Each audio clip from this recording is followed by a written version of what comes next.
As you will have noted in the report that I made as president this year, the club has had a number of things that have happened over the course of the last 12 months.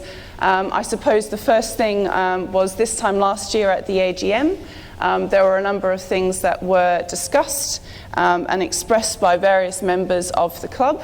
And since then, that caused us to have another special general meeting, of which 2 additional positions were filled, which was the president and head of rowing.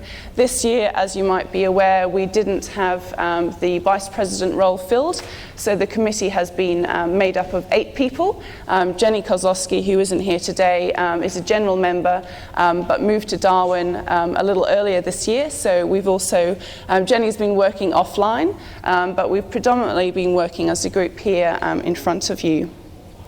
So the club, I guess from my perspective, I think has done extremely well over the last 12 months. And it's been a pleasure of mine to help lead the club in that direction.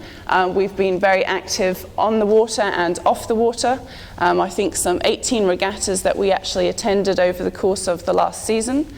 And people have been very competitive. We've walked away with a number of medals, and I'm pleased to say that I think those that joined the club over that time have enjoyed and certainly had the opportunity to participate in lots of racing, both here on the Yarra and also away at Rutherglen and other regattas such as that.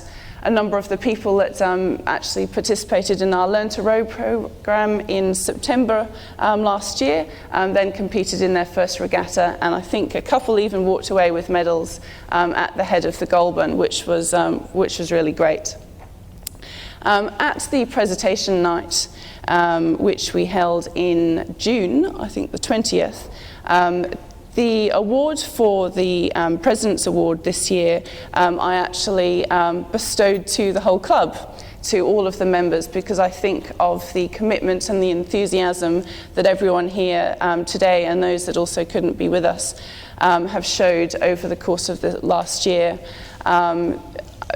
I guess for me the resounding thoughts are that home is where the heart is, and Richmond certainly has a lot of heart and is a home for a lot of people. It's a focal point for many of our lives. It's an opportunity to come down and share different experiences with one another and give to the club in different ways. There are lots of volunteers which make that absolutely possible, and without them many of the things that we've achieved over the last 12 months wouldn't have been possible. Things to do with the clubhouse, boat maintenance, and also getting people to and from regattas, towing trailers, and booking accommodation and the like. So it was really, I guess, to the members that I actually wanted to make that. And the struggles, I suppose, which were demonstrated in last year's AGM, I think we've really sailed through that, and the club has really come together extremely well, and people have put in exactly what they could. And I hope that will continue again in the future, and I hope that all members feel that this is a place for them to come and be a home for them again in the future. So I'll leave it at that. I hope you've had an opportunity to read the report. I'd be very welcome to take any questions after the AGM if people have any comments that they'd like to make.